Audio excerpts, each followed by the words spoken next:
Hi viewers, welcome to my channel. இந்த கார தோசை எப்படி செய்யுது பார்க்கலாம் வாங்க. நம்ம சேனல் சப்ஸ்கிரைப் பண்ணாதவங்க சப்ஸ்கிரைப் பண்ணுங்கள், லைக் பண்ணுங்கள், ஷேர் பண்ணுங்கள். Hi viewers, welcome to my channel. பாருங்கள், இப்போ நான் கார தோசை ஊற்ற போகிறேன்.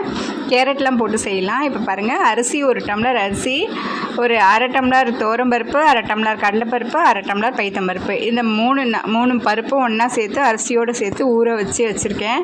இந்த மிக்ஸி ஜாரில் நல்லா 3 தண்ணி கழுவிட்டு மிக்ஸி ஜாரில் போட்டு வச்சுருக்கேன்.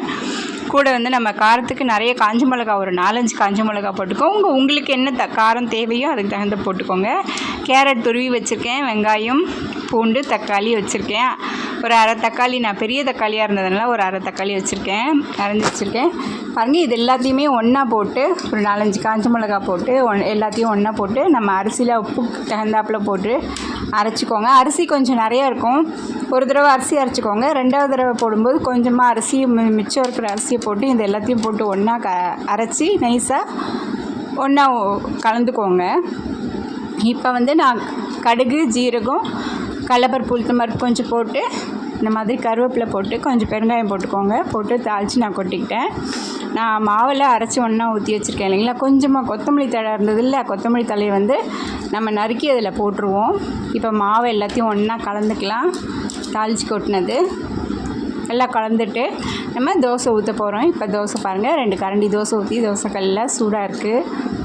தோசை ஊற்றி நல்லா மெல்லிசாக தேய்ச்சி விடலாம். இந்த தோசையை நம்ம சாதாரண தோசை ஊற்றுற மாதிரியே ஊற்றலாம். உங்களுக்கு இது கேரட்லாம் நம்ம நல்லா போட்டிருக்கறனால, அந்த பூண்டு போட்டிருக்கிறதுனால காரமாகவும் நல்லா டேஸ்ட்டாகவும் நல்லாயிருக்கும்.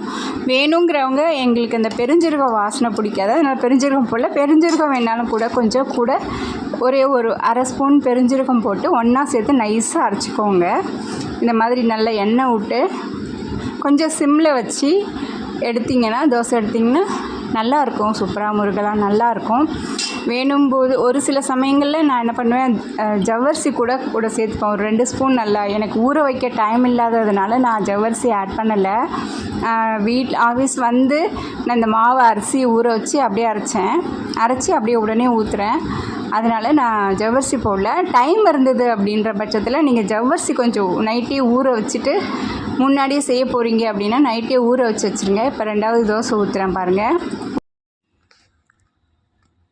இந்த மாதிரி ஊற்றி மெல்லிசாக நல்லா தேய்ச்சி விட்டுக்கோங்க. சூப்பராக இருக்கும். நம்ம அப்படியே 2 ஸ்பூன் எண்ணெய் விட்டுக்கோங்க. எண்ணெய் விட்டுட்டு சிம்மில் வச்சு நல்லா முருகலாக எடுத்துக்கோங்க. இப்போ பாருங்கள், சாப்பிட போகிறோம். தோசை சாம்பார் வச்சுருக்கேன் இன்றைக்கி தொட்டுக்க. கார தோசையோட சாம்பார் ரொம்ப நல்லாயிருக்கும். பைத்தம்பருப்பு போட்டு சாம்பார் வச்சுக்கோங்க, ரொம்ப நல்லாயிருக்கும். அருமையாக தொட்டு சாப்பிட்றேன். நீங்களும் சாப்பிட்டு பாருங்கள், சூப்பராக இருந்தது. என் ஹஸ்பண்ட் கிட்டே கேட்குறேன், என்னங்க எப்படி இருக்குது தோசை? ரொம்ப அருமையாக இருக்குமா. பார்த்தீங்களா, இது தானே வேணும் நமக்கு.